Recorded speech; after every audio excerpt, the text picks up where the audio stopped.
Madame, monsieur, bonsoir. Ce soir, nous allons parler des retraites et de l'assurance sociale. Depuis que l'économie nationale traverse une période de perturbation ou de crise, ces deux segments sont sérieusement touchés. Un peu plus pour la caisse de retraite qui affiche un déficit important. Il faut savoir qu'on estime à quelques 36 millions plus les Algériens salariés couverts par la Caisse nationale des assurances sociales CNAS, soit 80% de la population.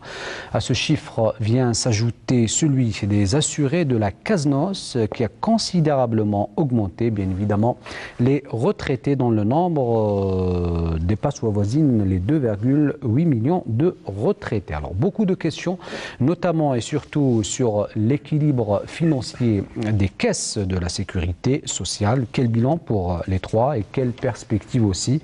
Notre système de sécurité sociale est-il fiable, à même de faire face aux défis du futur? Pour en débattre, nous avons le plaisir ce soir de recevoir Docteur Chawki Achaq Youssef. Vous êtes directeur général de la Caisse nationale de sécurité sociale des non-salariés, la CASNOS. Vous êtes également et notamment président des mutuelles sociales pour les salariés et non-salariés. Merci d'avoir accepté notre invitation. C'est moi, merci. Également avec nous, docteur Tidjani Hassan Haddam. Vous êtes directeur général de la Caisse nationale d'assurance sociale des travailleurs salariés, la CNAS. Merci d'être avec nous ce soir. Merci. Et avec à vos côtés, docteur Slimane Mlouka, vous êtes directeur général de la Caisse nationale de retraite, la CNR. Merci d'être avec nous ce soir. Avec plaisir. Avant d'entamer notre débat, je vous invite et j'invite le téléspectateur à suivre ce compte-rendu sur la situation des caisses nationales de retraite, un sujet signé Youssef Dili. On revient juste après. Les pensions de retraite seront toujours payées malgré les graves difficultés financières du système de retraite. Tel est l'engagement pris par le Premier ministre Ahmed Yahya lors de la présentation du plan d'action du gouvernement. Cet engagement du Premier ministre est soutenu par la mesure prise dans l'avant-projet de la loi de finances 2018 de verser 500 milliards de dinars dans les comptes de la Caisse nationale de sécurité sociale, la CNAS, pour lui rembourser une partie des montants qu'elle a prêtés à la Caisse nationale des retraites, la CNR. Ces dernières années, la CNR traverse une grave crise financière. Cette crise est devenue structurelle à partir du moment où seulement 2 cotisants assurent le paiement de la pension d'un retraité. Dans d'autres pays, ce ratio est de 5 cotisants pour un retraité. Le déséquilibre financier du système national des retraites est régulièrement assuré par les versements de la CNAS et de la CASNOS au profit de la CNR. Une situation qui menace à moyen terme l'équilibre financier des autres caisses relevant du système national de la sécurité sociale. Pour mettre un terme à la dégradation de la situation financière de la CNR, le gouvernement a revu récemment la réglementation autorisant le départ à la retraite anticipée. Pas moins de 400 000 retraités anticipés sont venus greffer le budget de la Caisse depuis 2015. Mais cette mesure est loin de constituer à elle seule une bouffée d'oxygène au profit de la CNR. Le grave déséquilibre financier de cette caisse aura inévitablement des conséquences négatives sur l'ensemble du système national de sécurité sociale. D'où l'urgence d'entamer des réformes profondes à moyen et à long terme du système actuel des retraites. Une réforme qui passe inévitablement par une lutte efficace contre l'économie informelle et le travail en noir. Des actions soutenues sont ainsi menées par la CNAS et la CASNOS pour obliger les employés et les employeurs à payer leurs cotisations au régime national de sécurité sociale. À ce titre, les actions menées par la Caisse nationale des assurances sociales des non-salariés, la CASNOS, depuis le mois de janvier de l'année en cours, se sont soldées par la régularisation de plus de 600 000 travailleurs non-salariés et la récupération de plus de 43 milliards de dinars. Le rééquilibrage des finances des différentes caisses sociales passe inévitablement par un élargissement de la base des cotisants, qu'ils soient salariés ou non salariés. Alors, vous l'aurez compris, l'équilibre financier des caisses d'assurance, c'est la question qui inquiète les assurés, surtout en ces temps de disette. Alors, que peut-on dire ce soir sur la situation de la sécurité sociale, sur le plan financier? On commencera d'abord par la CASNOS. Monsieur Chouki Achak Youssef, nous brosser un bilan de la situation. Oui, alors merci. Bon, déjà, je vais peut-être apporter une note d'optimisme. Parce qu'effectivement, la CASNOS, comme vous le disiez, a vu un développement quand même conséquent. Nous ne sommes pas du tout touchés en fait par le phénomène de la crise tel qu'il est. Puisqu'il faut savoir que les caisses de sécurité sociale vivent exclusivement donc des cotisations des adhérents. Et nous avons vu donc au sein de la CASNOS effectivement une évolution conséquente donc des recettes. Nous avons vu pratiquement une explosion, une démarche exponentielle et donc des recettes. Alors je le dis non pas pour tomber dans un excès d'optimisme ou dans une satisfaction béate, mais en fait je le dis parce que pour tranquilliser notamment nos adhérents, parce qu'à un moment donné, on disait que la CASNOS est en perte de vitesse, qu'elle est en difficulté et que donc il était voué à l'échec de cotiser. Donc je tranquillise les adhérents de la CASNOS, donc les non-salariés, ils peuvent continuer à cotiser, ils sont tenus de continuer à cotiser parce que c'est donc une obligation légale que de cotiser.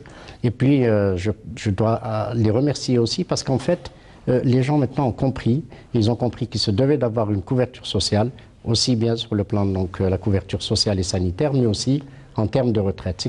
C'est ce qui explique en fait ce nombre donc d'adhérents et de cotisants donc qui a pratiquement doublé. Donc on est passé de 500 000 à près de 930 000 pour 2016 et je pense que nous allons encore continuer dans la même démarche pour l'année à venir, puisqu'elle va être beaucoup plus ciblée dans la stratégie, on pourra en parler après. Donc c'est vous dire qu'en fait nous sommes aussi tranquilles par rapport à la retraite, je les tranquillise par rapport à la retraite, puisqu'effectivement, le nombre de cotisants donc pour un retraité, il est passé précédemment et dans les années, au début des années 2010, donc de 2,7 pour un, donc cotisant pour un retraité. Nous sommes, ça c'est pour les non-salariés. Pour les non-salariés, nous sommes actuellement à 4,6 cotisants pour un retraité. Donc nous sommes dans les standards internationaux. Donc je pourrais dire qu'en ce qui concerne donc, la CASNOS, nous sommes sortis un peu de difficultés. Pour résumer, dans un bilan positif, nous allons parler un peu plus en détail dans ce débat. Mais la même question que je vais poser aussi à Dr Tidjani et Hassan Haddam concernant la situation financière de la CNAS. Merci monsieur, merci de nous donner l'opportunité et l'occasion d'expliquer à nos concitoyens en fait le système de sécurité sociale algérien, et nous sommes les trois caisses.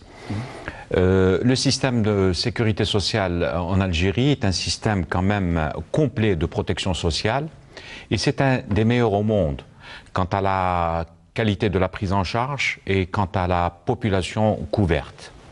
Et par conséquent, nous sommes en train de parler d'équilibre financier et de ressources.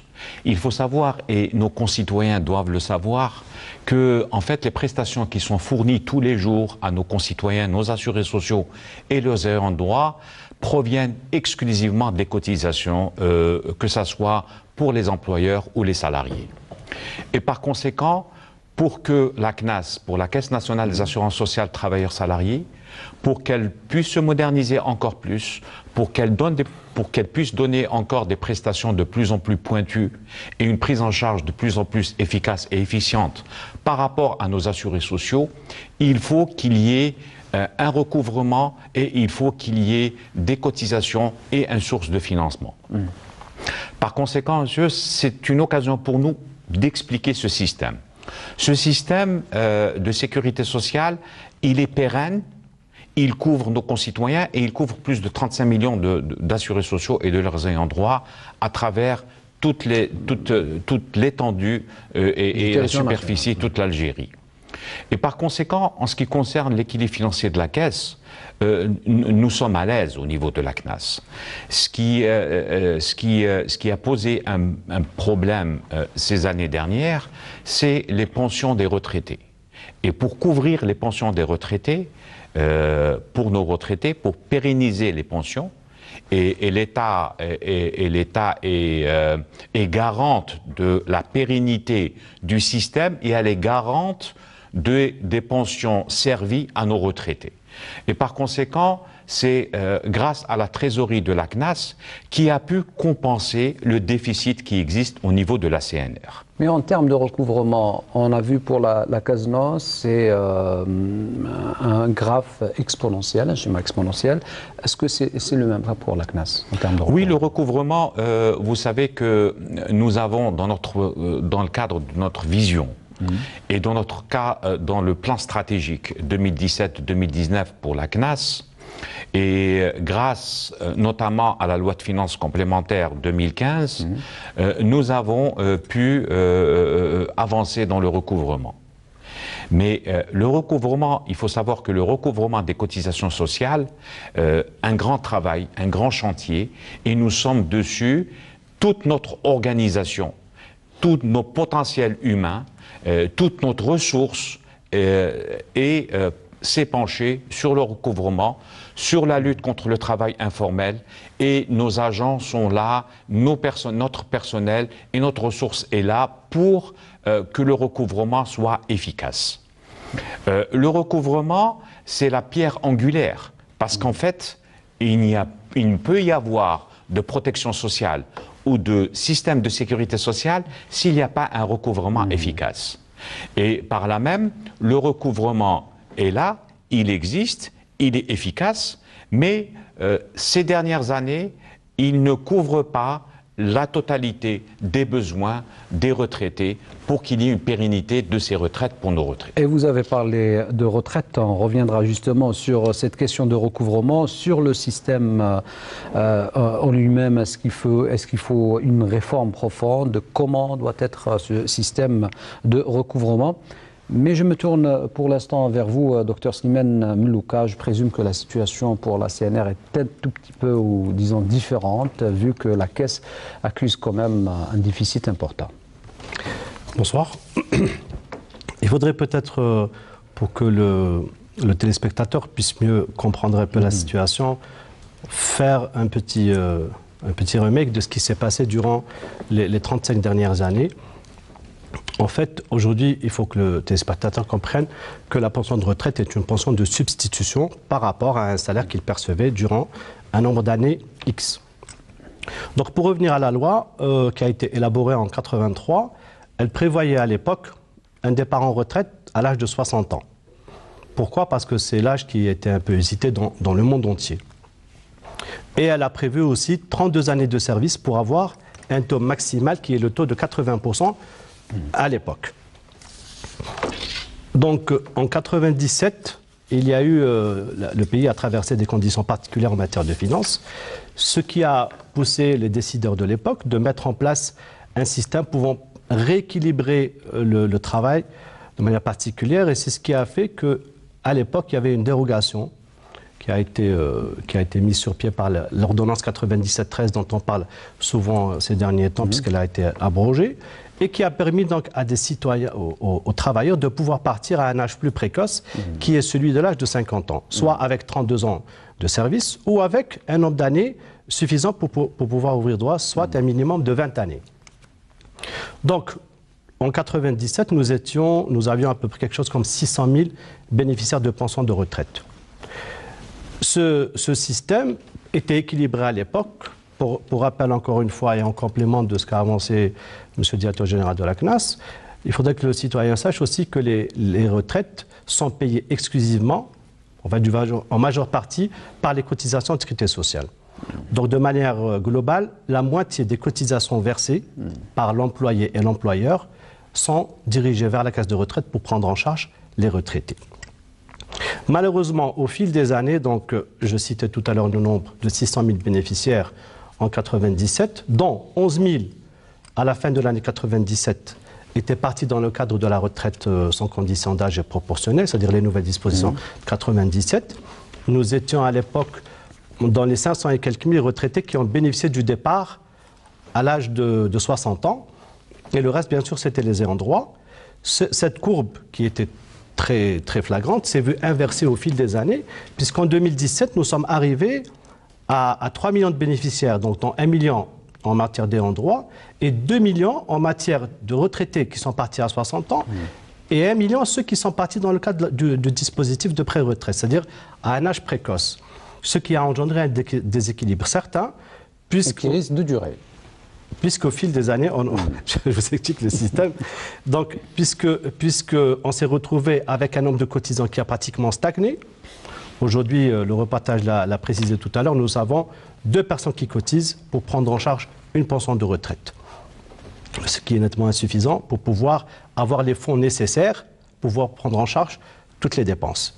Ces dépenses qui dépassent aujourd'hui les 900 milliards de dinars sur l'année, on avait donc forcément obligation de recourir à des fonds pour pouvoir répondre au paiement de toutes les pensions. Et ces fonds ont été donc apportés par la contribution des caisses de sécurité sociale, en l'occurrence la CNAS, qui disposait quand même d'un matelas de trésorerie suffisant pour pouvoir venir en appoint durant les 3 dernières années. Malheureusement, au fil des années, même ce matelas est en train un peu de s'effriter. Et c'est pour ça que, vous l'avez bien entendu, donc, Monsieur le Président de la République, par la bouche de Monsieur le Premier ministre, a annoncé qu'il va y avoir un apport de 500 milliards de dinars pour la CNAS pour permettre de rééquilibrer un peu le système. Mais est-ce que cet apport permettra de remettre la CNR sur rail pour ne pas retomber dans le même déficit d'ici quelques temps? Est-ce que c'est une solution Oui, c'est une solution d'appoint pour pouvoir répondre aux besoins actuels, mais il est certain qu'on devra réfléchir éventuellement à revoir ce système. Il faudrait qu'il y ait un consensus de réflexion qui soit engagé. Du fait que le système qui est actuellement en place et qui date des années 83, aujourd'hui, s'est vu pratiquement arriver à ses limites. Les normes, les paramètres qui avaient été pris en considération pour l'élaboration des textes en 83, aujourd'hui, au bout de 35 ans, forcément, il y a eu des modifications qui nous imposent de revoir un peu le processus. Alors, outre le problème d'argent financier, M. Chowkhi Youssef, il y a un problème, j'allais dire structurel, de gestion, mais aussi de législation et de système aussi. C'est-à-dire qu'il faut revoir un système de sécurité sociale qui date, ce que vient de dire M. Mlouka, de 35 ans. Comment voyez-vous, quels sont les mécanismes à introduire pour le remettre sur rail? En fait, vous parlez d'un problème d'organisation. Si je prends le cas de la CASNOS, effectivement, il y avait un problème d'organisation, puisqu'elle était organisée autour de 13 directions régionales, donc elle n'était pas du tout rapprochée donc, des non-salariés. Et donc il a fallu réorganiser, mettre des directions de wilaya avec un tissu donc de structure, donc de proximité pour pouvoir effectivement prendre en charge la population. Ceci en termes de structure. Le deuxième aspect, c'est qu'il fallait aussi revoir les fonctions même de nos agents. Et une des fonctions essentielles, c'était effectivement le contrôle, puisque nous avions très peu de contrôleurs. Donc c'était de mettre en place, de développer le tissu de contrôleurs. C'est ce qui a été fait, puisqu'il a été pratiquement multiplié par 5. Le deuxième aspect, c'est en fait les moyens. On ne pouvait pas continuer à travailler sans passer à travers des moyens qui vont emprunter beaucoup à la technologie. À titre d'exemple, les contrôleurs par le passé allaient, vous les voyez sortir pour aller vers un adhérent, ils revenaient pour vérifier sa situation, ensuite ils revenaient pour lui expliquer sa situation. Alors, ce qui fait qu'en fait, un seul contrôleur perdait un temps fou pour aller voir un seul adhérent. Donc là, depuis, nous avons mis en place un système de tablettes, donc, qui est automatiquement relié soit par Internet, soit même hors réseau, et ils peuvent travailler avec. Et donc, ça leur a permis d'être plus efficients. Au lieu de voir un seul adhérent, donc ils peuvent voir dans la journée jusqu'à 20 à 25 adhérents avec une information immédiate et une affiliation immédiate. Donc, c'est toute une révision de la fonction en fait, de la sécurité sociale et du recouvrement, puisqu'elle est déterminante maintenant, qui a permis justement cette évolution, je dirais, des recettes. Mais nonobstant cela, il fallait aussi apporter un certain nombre de modifications. Nous avons fait en sorte que les citoyens, et je remercie donc l'actuel ministre des Finances, puis quand il était directeur général donc, des impôts, où on avait fait un communiqué commun pour expliquer que toutes les cotisations étaient des charges, donc qui étaient déductibles des impôts, ce qui a boosté un peu plus les cotisations vers le haut, et ce qui a donné effectivement, non seulement qui va garantir une meilleure retraite pour les assurés, donc les adhérents, mais aussi qui a donné une meilleure santé financière. Donc on a vu ça. Donc il y a en fait la base cotisante qui a été élargie, puisqu'on est passé de 550 000 à près d'1 million maintenant, et j'espère que l'année prochaine on va encore faire mieux, puisque maintenant c'est beaucoup plus Elle est estimée ciblé. à combien? Est-ce que vous avez une estimation de... Alors, l'estimation... Je ne sais pas si on peut appeler ça une assiette oui, de alors cotisation. l'estimation de la base d'adhérents potentiels, elle tourne autour de 3 millions si on intègre les agriculteurs. Dans nos agriculteurs, Vous on êtes à pourra en combien parler. aujourd'hui? Alors actuellement nous sommes à 900 000 déjà, pratiquement 1 million, 930 000, mais il reste encore beaucoup à faire et c'est ce que nous sommes en train de faire. Alors nous sommes dans une phase, je dirais même de démarrage, c'est très bien, c'est de bon augure puisqu'elle a très bien démarré. Maintenant nous sommes en train de cibler en termes de contrôle, en termes de... Alors je remercie les gens qui sont venus spontanément. Il a fallu commencer par une phase de communication prégnante, très prégnante sur le terrain, puisque les gens très souvent ne connaissent pas la sécurité sociale, ils ne connaissent pas les avantages. Dr Hodem parlait tout à l'heure de toutes les prestations qu'on donnait, elles sont très larges. Alors ces prestations, il fallait qu'ils les connaissent pour pouvoir ensuite venir. Et il faut rappeler qu'en Algérie, un seul cotisant va permettre à un certain nombre d'ayants droit, juste pour les citer très rapidement, en fait, c'est le conjoint déjà qui est ayant droit, ce sont les enfants, que ce soit des enfants biologiques, des enfants adoptés, ce sont les grands-parents, donc les parents, les grands-parents s'ils sont toujours vivants, les beaux-parents, et puis éventuellement, en ce qui concerne les femmes, jusqu'au 3e degré. Donc vous voyez la base d'ayant droit pour un seul assuré social. C'est pour ça, pour un seul cotisant. C'est pour ça qu'en fait, je lance encore un appel à tous les travailleurs, qu'ils soient salariés ou non salariés, de ne pas faire l'impasse sur les cotisations et de venir cotiser. Parce que c'est un acte non seulement civilisationnel, mais c'est un acte de survie, en fait, aussi bien pour la personne elle-même que pour les ayants droit. Et donc, c'est ce qui a permis, justement, à ce que les non-salariés viennent. Et j'espère que les mêmes non-salariés, donc employeurs potentiels qui viennent cotiser chez nous, déclarent aussi leurs travailleurs et ne les laissent pas dans la précarité. Et la précarité sociale et la précarité de la couverture sociale est éminemment importante. On pourra peut-être parler ensuite, si on a le temps, de la prochaine mise en place de la contractualisation avec les structures sanitaires.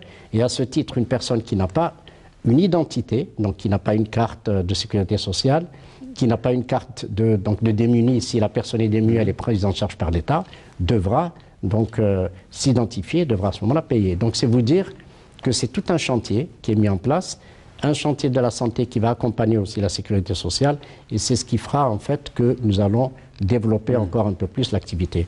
Bon, l'autre aspect, peut-être qu'on pourra en parler après si vous voulez, c'est l'informel, parce que c'est un très vaste chantier, on pourra revenir là-dessus. Et l'informel et l'administration fiscale aussi, puisque la sécurité sociale doit évoluer dans un j'allais dire, un traitement multisectoriel. Là. Effectivement. Alors, si vous permettez, en parlant de l'administration fiscale, je tiens à dire que lorsque nous avons donc fait un communiqué commun, et cela pour encore tranquilliser nos adhérents, lorsque quelqu'un cotise, déclare une plus grande déclaration au niveau de la sécurité sociale, même si elle est minime au niveau de l'administration fiscale, il n'y a pas de redressement. Et c'est le communiqué commun qui a été signé donc par les deux directions, les deux DG, donc de la CASNAS en l'occurrence moi-même, et mon ex-collègue, donc directeur général des impôts. Les impôts. Alors, si on résume ce qu'on vient de dire, docteur Tidjani Hassan Haddam, toute réforme doit impérativement passer par une réforme profonde des mécanismes de recouvrement. Ce qu'il faut savoir, c'est que le système de sécurité sociale est un système unique.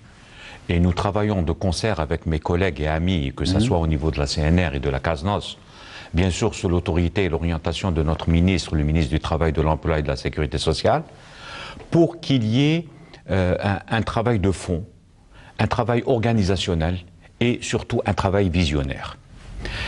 La CNAS, en ce qui concerne la CNAS, la Caisse nationale d'assurance sociale des travailleurs salariés, est en train de travailler sur plusieurs fronts, notamment la professionnalisation de la ressource humaine, l'amélioration de la qualité des prestations, la modernisation des prestations, l'automatisation des actions, la communication, l'information de nos assurés sociaux et le recouvrement. Et dans le cadre de l'amélioration des performances du recouvrement, parce que je vous ai dit que le recouvrement était la pierre angulaire, c'était l'action la plus importante pour qu'il y ait pérennité du système. Et la CNAS a entrepris donc un large programme d'accompagnement, que ce soit pour les employeurs et les salariés. Nous avons amélioré notre accueil, nous avons amélioré notre communication, nous avons mis un portail électronique où l'assuré social, le salarié, ainsi que l'employeur peut s'inquiéter et peut voir sa situation exacte. Nous avons développé la télédéclaration pour que l'employeur puisse, de chez lui, déclarer ses employeurs. Nous avons utilisé les méthodes de paiement, que ce soit le e-banking ou le e-payment. Nous avons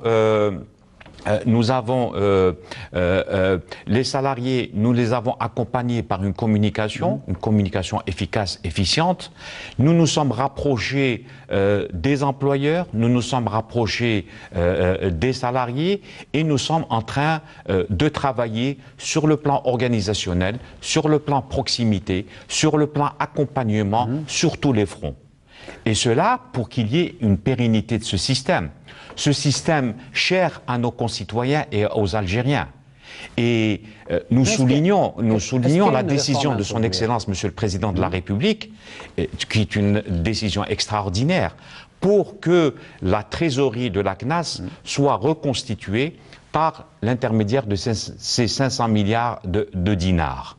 Et par contre, il est important et primordial qu'il y ait une prise de conscience collective, qu'il y ait un débat large de toutes les franges de la population, que ce soit les employeurs, les concitoyens, les prescripteurs, les assurés, tout le monde doivent, dans un élan citoyen de sauvetage et dans un élan patriotique, réfléchir sur le devenir et sur le devenir de la sécurité sociale. Ce n'est pas immédiat, nous avons le temps, parce que l'équilibre financier, il est là, il existe. En ce qui concerne la CNAS, nous sommes équilibrés sur le plan financier, mais il est important de réfléchir tous ensemble dans une prise de conscience collective pour que nous puissions faire évoluer notre système de sécurité sociale. Est-ce que cela sous-entend qu'il y a des carences? Et si ces carences existent, je vous demande de les identifier et quelles sont les solutions que vous proposez? Il est important d'ouvrir le débat. Il est important d'impliquer tout le monde dans ce débat sociétal et de devenir de la sécurité sociale. C'est ça qui est primordial.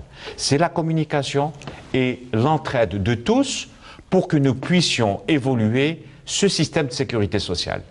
Ce qu'il faut savoir, c'est que le système et les fondements du système de sécurité sociale, ce sont les lois 83. L'Algérie a changé. L'Algérie a muté, l'Algérie a évolué sur tous les plans. Et par conséquent, les textes devraient évoluer et avancer dans le même sens. Alors, je vous reposer la même question à M. Mlouka. Quelle est votre vision justement sur les réformes qu'on doit appliquer, peut-être les questions qu'on doit aborder si le débat est lancé sur le système de sécurité sociale et de recouvrement plus exactement? Pour ce qui est du système de recouvrement, je pense que le directeur général de la CNAS et de la CASDON sont assez développés à la question. Mais pour ce qui est du dialogue, à titre d'exemple, on pourrait prendre comme référence ce qui se passe dans les autres pays. Vous savez qu'aujourd'hui, la réforme de la sécurité sociale dans sa globalité est un débat international. À chaque fois que nous avons l'occasion de rencontrer nos pairs des autres pays, le débat est lancé sur la question et particulièrement sur le système de retraite. À titre d'exemple, tout à l'heure j'avais cité le fait que pour pouvoir bénéficier d'un taux de 80% pour 32 années il fallait avoir 32 années de service, soit 2,5% par année d'activité. Dans certains pays, à l'exemple de la France, il faut faire ses 40 ans d'activité et n'avoir en contrepartie que 50% de pension et avoir un âge minimal de 62 ans. Avec une assiette de salariale de l'ordre de 25 années. En Algérie, le salaire, la pension de retraite est établie sur la base des 5 meilleures années d'activité, que ce soit les 5 dernières années ou les 5 meilleures années sur toute la carrière. Nous prenons comme référence comme référent les 5 meilleures années de salariat. Par contre, en France, ils prennent les 25 dernières années ou les 25 meilleures années. En Tunisie, par exemple, ils prennent les 10 dernières années comme référence. Alors que chez nous, les 5 dernières années. C'est juste pour vous dire que le système est très généreux, d'autant plus qu'il y a beaucoup d'apports par rapport aux retraités, notamment en matière de santé, puisqu'il a la possibilité d'aller se soigner gratuitement, il a la possibilité de prendre son ordonnance gratuitement, que ce soit pour lui ou tous ses ayants droit qui ont été cités tout à l'heure par le directeur général de la CASNOS. Je tiens à préciser que ce sont les mêmes ayants droit au niveau du régime général. Donc un seul assuré social ou un seul cotisant a la possibilité de prendre en charge 10 ou même 12 membres de sa famille, sachant qu'aujourd'hui la famille algérienne est assez étoffée. C'est pour vous dire un peu la dépense qui est engendrée sur ces prestations, notamment en matière de santé. Et selon votre vision, est-ce que ça peut continuer comme ça? Je pense que c'est un peu difficile les paramètres de que nous sommes en train d'avancer parlent d'eux-mêmes. Il faut qu'on lance le débat et la réflexion sur la pérennité de ce système, parce qu'aujourd'hui, il y a d'une part la prise en charge des retraités qui bénéficient déjà de leur pension de retraite qu'il faut continuer à assurer, et de l'autre côté, penser à prendre en charge les futurs retraités, que nous serons certainement dans quelques temps. Je l'espère du moins. Donc c'est pour ça qu'il faudrait qu'on réfléchisse tous ensemble, que ça soit l'État, que ce soit le citoyen, que ce soit le partenaire social, à réfléchir sur des moyens à pouvoir pérenniser le système.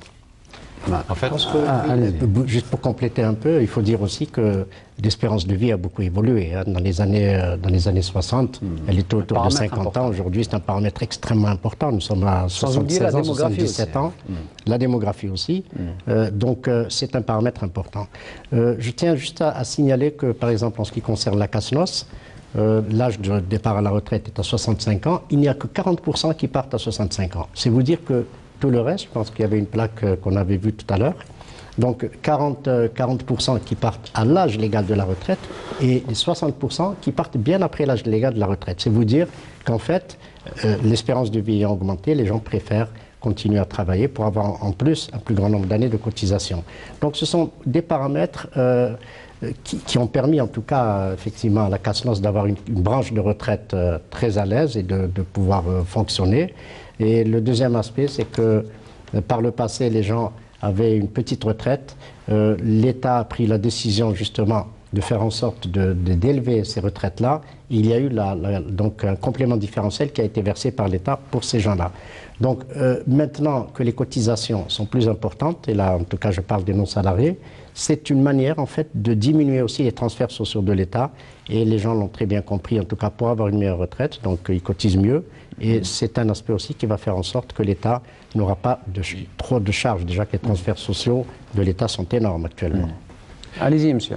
Il faut que nos concitoyens comprennent quelque chose. C'est que les cotisations de sécurité sociale, que ce soit la part patronale ou la part salariale, couvrent tous les risques pris en charge par la CNAS, par la sécurité sociale.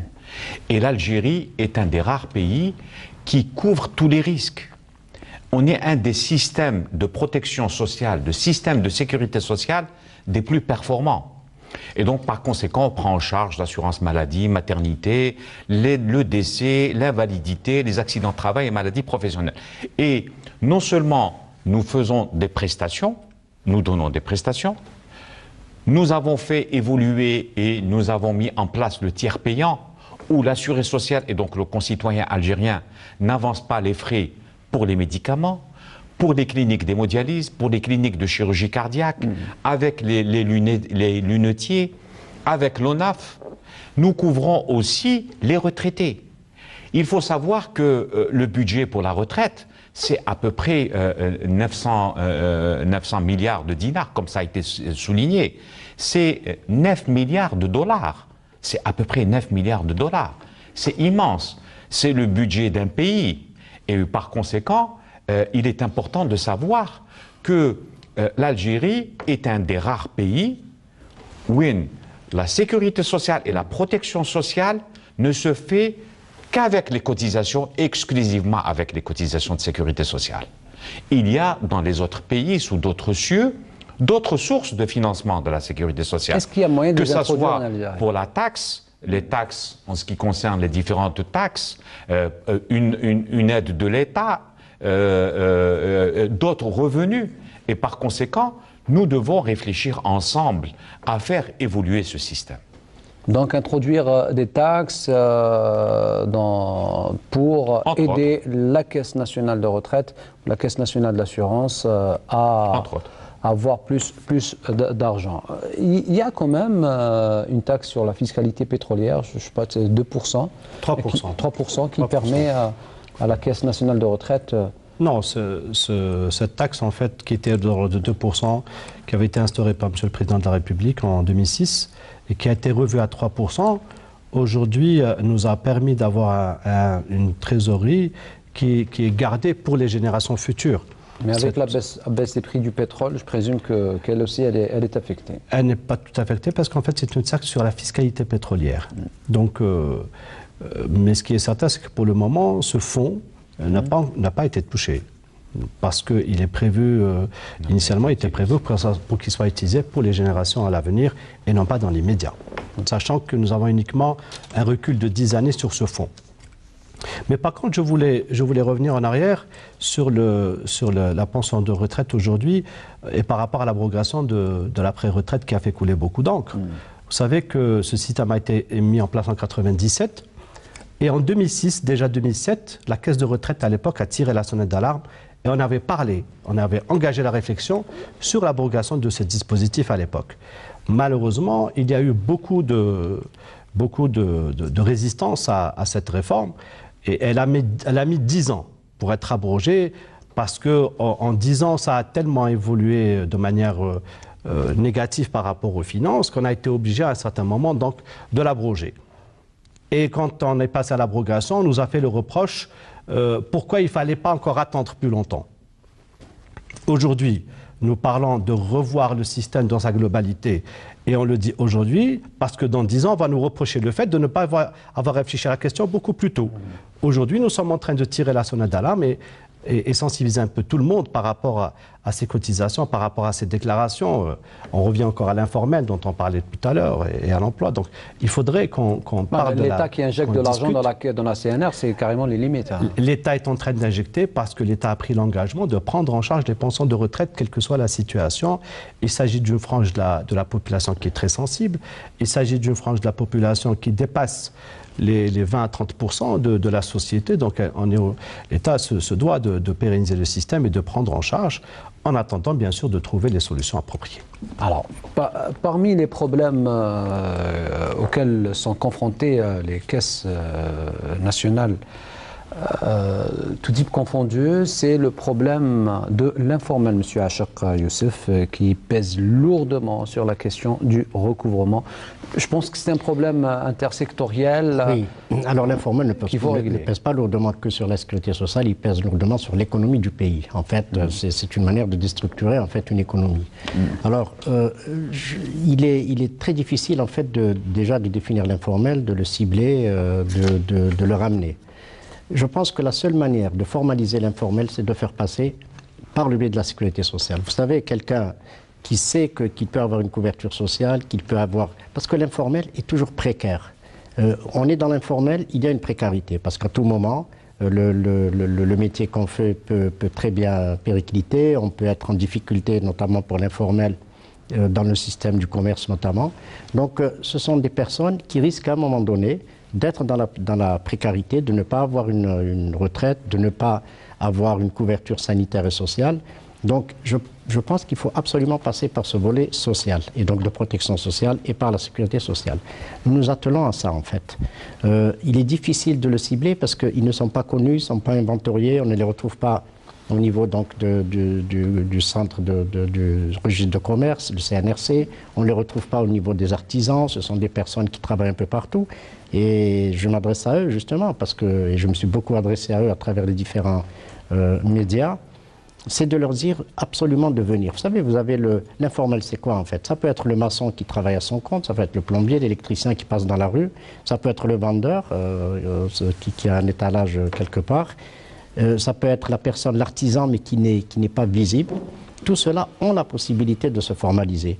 C'est très simple en fait. Un artisan, que ce soit un maçon, que ce soit un plombier ou autre, ou alors un artisan même qui travaille dans l'artisanat traditionnel et autres, peut aller à la chambre d'artisanat et s'établir une carte d'artisan. Et là, il a une identité professionnelle. Avec celle-ci, il va venir justement pour payer ses cotisations de sécurité sociale et avoir la couverture. Maintenant, la problématique de la fiscalité et autres peut venir après. Mais c'est, je pense, le point nodal et le point focal sur lequel il faut s'appesantir pour pouvoir amener l'informel. J'ai été très heureux la semaine dernière d'aller voir un salon donc, de l'ANGEM. Et donc nous sommes en train maintenant de cibler ces jeunes de l'ANGEM, les personnes en tout cas qui ont bénéficié de ces crédits-là, qui ont lancé une petite activité. Et ils ont la possibilité de venir cotiser, puis ce sont des non-salariés, travaillent à leur compte, de donner une petite cotisation et d'avoir en contrepartie une couverture. Parce qu'en fait, que ce soit la CASNOS, la CNAS ou la CNR, notre cheval de bataille et notre sacerdoce, c'est de donner une couverture de sécurité sociale. C'est ça le principal. Nous ne sommes pas dans une économie où il faut absolument dégager, d'ailleurs on n'a pas le droit de dégager des dividendes ou autres. Notre but, c'est de donner une couverture sociale. Et donc, pour celle-ci, nous sommes en train de tout faire. Il faut que l'informel s'intègre, justement. Et nous sommes en train de mettre un plan d'action pour cela. Nous avons fait plusieurs réunions entre nous, avec Monsieur le ministre, donc pour justement arriver à mettre en place un plan d'action. Il faudrait aussi que... En fait, c'est un secteur, c'est multisectoriel. Il faudrait peut-être revoir certains aspects réglementaires pour faciliter l'intégration en termes de documents ou autres, un vendeur... et la réglementation le prévoit.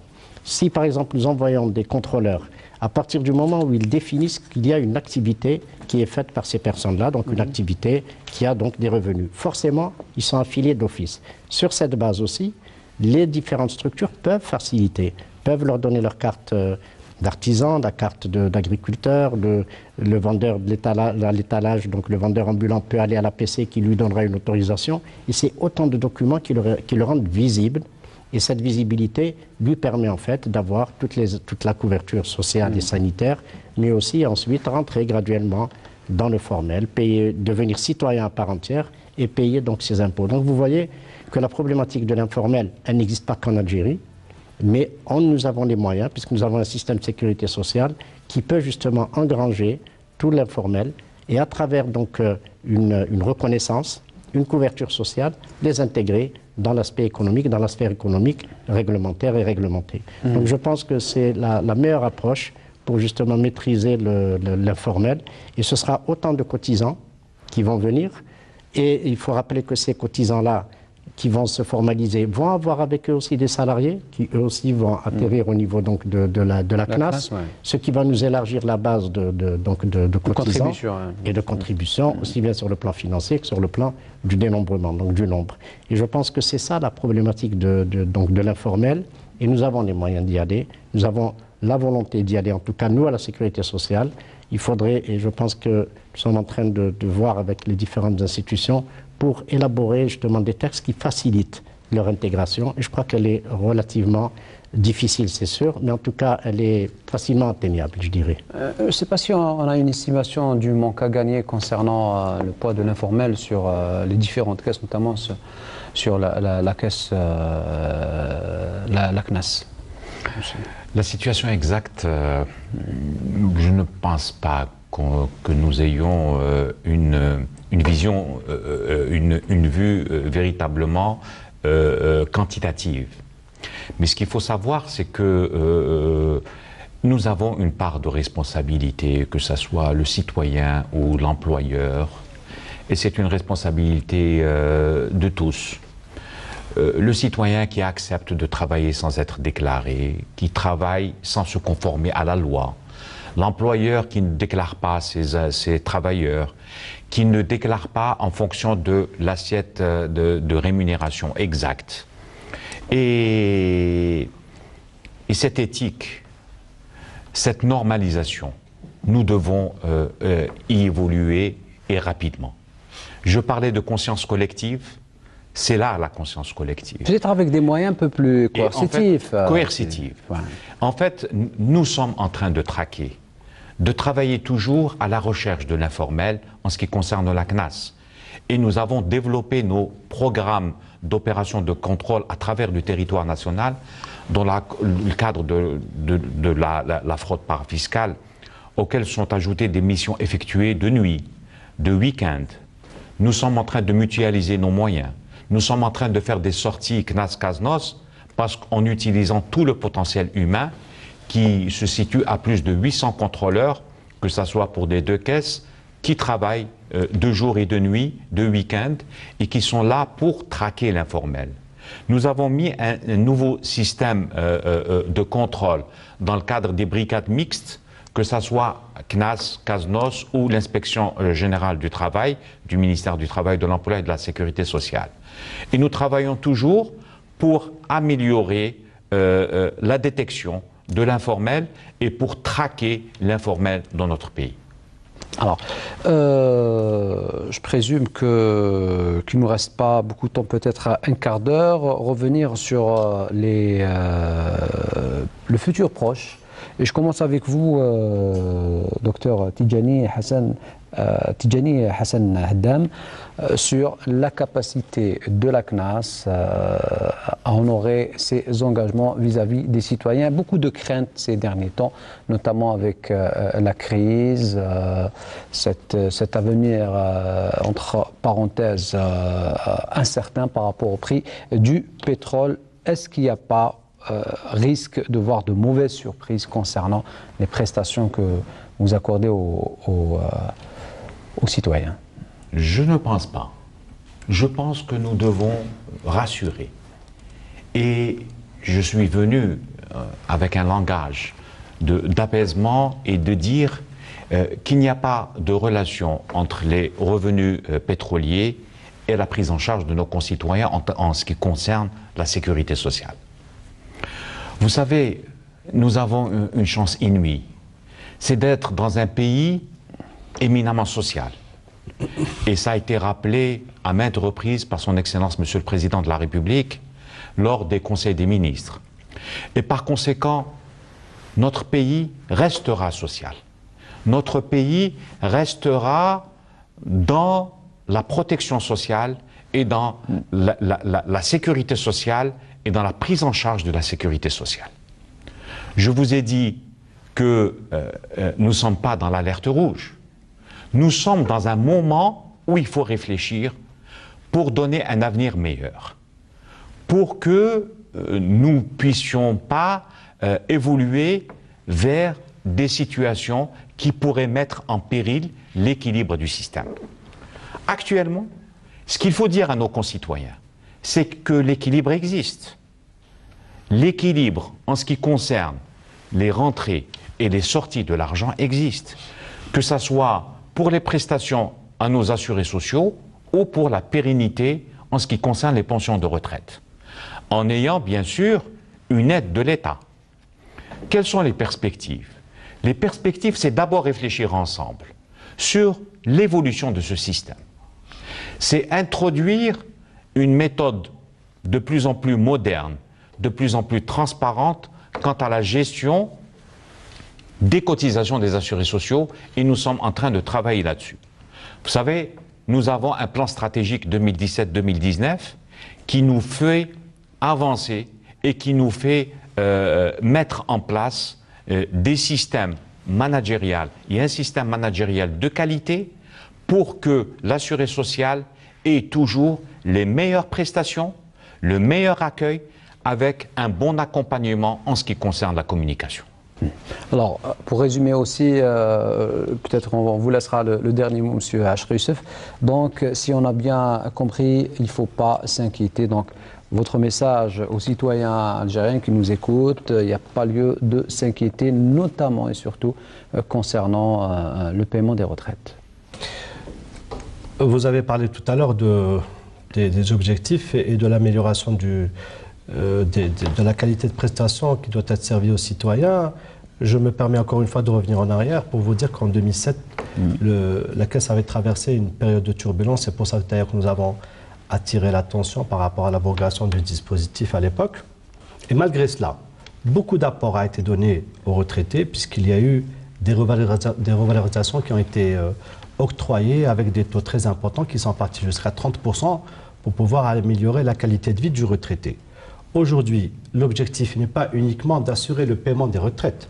L'objectif est d'assurer une meilleure qualité de vie aussi aux retraités et à l'assuré social de manière générale et les retraités de manière particulière. C'est pour ça qu'aujourd'hui, si on doit lancer ce débat, ce n'est pas uniquement dans l'objectif d'assurer le paiement et de s'en tenir là. L'objectif est d'aller vers une politique générale et assurer une meilleure qualité de vie aux retraités. Partant de là, donc assurer le paiement des retraites de manière pérenne. Allez-y, monsieur. Oui, je voulais dire en fait, pour peut-être confirmer ce qu'a dit donc Dr Edem, effectivement, j'en appelle un peu à la conscience collective et conscience individuelle, parce qu'il est inadmissible que quelqu'un ne cotise pas à la sécurité sociale et ne donne pas une protection sociale à lui-même et à ses ayants droit, donc aux êtres les plus chers. C'est totalement inadmissible. Et c'est pour cela que je pense que quand ils comprennent et qu'ils viennent, et nous avons fait beaucoup de communication et nous continuerons d'ailleurs à le faire, ils viendront d'eux-mêmes. Quand ils viendront, ils auront toutes les facilités. On a toujours dit, ils auront des facilités en termes de paiement, en termes de calendrier, en termes d'échéancier de paiement et autres, pour leur permettre justement d'assurer des cotisations et donc des annuités, donc des années de cotisation qui leur permettent ensuite d'avoir une retraite. Mais les gens qui ne viennent pas, premièrement, nous allons, et le docteur Edem l'a dit, on mutualise nos moyens, donc nous mettons ensemble nos contrôleurs pour aller contrôler, et nous allons sévir. Et les gens sont tenus de cotiser, parce que c'est la réglementation qui le prévoit et c'est la législation qui le prévoit. Donc ils sont tenus de cotiser. Si eux ne pensent pas à leur famille, eh ben, il est de fait que l'État et la sécurité sociale pensent à ces familles-là et leur fait obligation de cotiser. Nous avons les moyens de le faire et nous sommes en train de le faire. Donc je pense que d'une manière générale, que ce soit les gens qui viennent d'eux-mêmes, et Dieu merci, ils sont de plus en plus nombreux à comprendre, qu'ils soient non-salariés, et ils viennent, que ce soit les non-salariés, il ne faudrait pas effectivement qu'ils jouent le jeu des employeurs qui ne veulent pas les déclarer. Il faut que les gens demandent à être couverts socialement, parce que je pense que c'est ça l'essentiel. Maintenant que s'ils ne viennent pas, nous avons les moyens de coercition, nous les ciblons, et nous sommes en train de faire effectivement un plan d'action conséquent, musclé, pour pouvoir justement ramener les récalcitrants. Donc ce n'est que par ce biais que nous allons justement asseoir une sécurité sociale globale et complète, d'autant qu'elle donne énormément de prestations. Je rappelle, juste parce que tout à l'heure vous aviez abordé peut-être la problématique des mutuelles sociales, donc à ce titre je rappelle juste que l'organisation de la sécurité sociale repose effectivement sur les organismes donc, de sécurité sociale, mais aussi sur le complément que donnent les mutuelles sociales. C'est un mouvement en devenir. Les mutuelles sociales, nous en avons 28 maintenant. Il y a une nouvelle loi qui est venue, qui donne une identité spécifique aux mutuelles sociales. Et les mutuelles sociales peuvent apporter un plus en termes de complémentaires et de supplémentaires, que ce soit dans les prestations ou même dans la retraite complémentaire. Donc c'est un mouvement qui est en train, c'est un mouvement mutualiste conséquent. Les mutuelles sociales, à contrario parce qu'il faut faire le distinguo entre les mutuelles dites sociales, telles qu'elles sont comprises notamment en Europe et en France notamment, mais qui sont, elles, commerciales et qui dégagent donc des bénéfices. Les mutuelles sociales en Algérie, de par leur essence, ne dégagent pas de bénéfices. Elles sont là pour redistribuer justement les cotisations. Ce ne sont pas des cotisations obligatoires, ce sont des cotisations qui sont faites par les différents mutualistes, donc qui vont donner des cotisations, mais qui vont avoir en contrepartie une autre couverture complémentaire ou supplémentaire. Il est évident que la sécurité sociale à elle seule ne peut pas prendre toutes les... Parce que beaucoup de gens se plaignent. Ils vous disent, par exemple, oui, effectivement, nous sommes très bien pris en charge sur le plan du médicament, nous sommes très bien pris en charge dans les conventions avec les cliniques d'hémodialyse que le docteur Edem a cité, de la chirurgie cardiovasculaire et autres, mais nous ne sommes pas pris en charge correctement dans le remboursement des radios, des actes biologiques et autres. Mais il faut dire que les actes médicaux, la sécurité sociale ne peut pas tout prendre en charge et ne peut pas aller surtout dans l'escalade des prix. Et c'est là où la mutuelle sociale a un rôle éminent à jouer, c'est ce qui se fait à travers le monde, et elle va compenser justement ce gap qu'il y a entre le tarif de responsabilité de la sécurité sociale et ce qui est payé par le citoyen. Et ce gap-là est pris en charge effectivement par les mutuelles sociales. Il y en a beaucoup.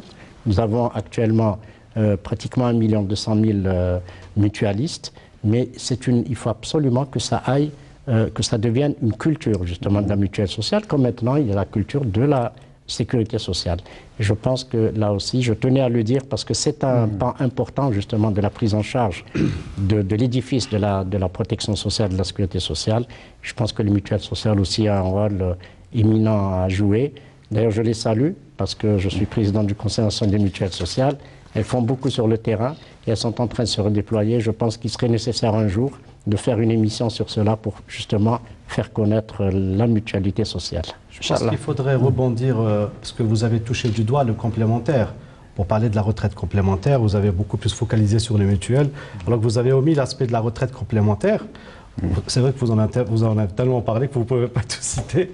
Donc je voudrais rebondir uniquement sur l'aspect de la retraite complémentaire sur lequel nous sommes en train de réfléchir, parce qu'il est vrai que beaucoup de gens voudraient peut-être cotiser pour pouvoir avoir une retraite additive et avoir en conséquence une pension de retraite assez importante par la suite, assez conséquente.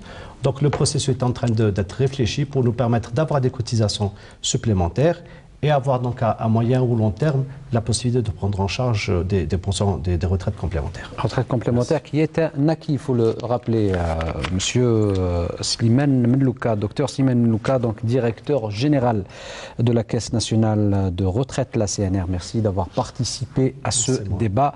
Merci à vous également, docteur Tidjani Hassan Ahdam, directeur général de la Caisse. Merci pour cet espace d'échange important pour nous. Merci à vous aussi. Donc, directeur général de la Caisse nationale d'assurance sociale des travailleurs salariés, la CNAS. Merci à vous également, docteur Chouki Achak Youssef, directeur général de la Caisse nationale de sécurité sociale des non-salariés. Merci, ce fut un plaisir. En tout cas, nous sommes à votre disposition. Merci. Vous êtes, je rappelle, président des mutuelles sociales des salariés pour les salariés et non-salariés. Donc, merci pour tous ces éclairages. Merci à vous également, madame, monsieur, de nous avoir suivis. En espérant vous retrouver la semaine prochaine. Nous allons parler d'éducation.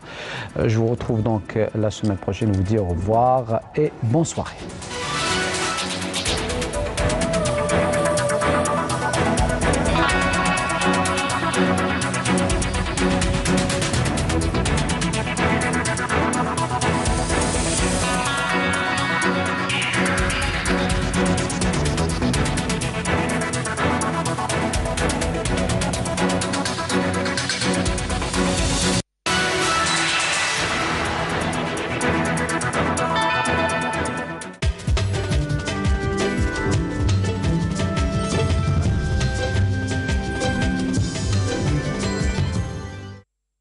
مرحبا بكم في حصتنا زين دارك، وانتوما اللي ما ساعدكمش الحظ باش تشاركوا مع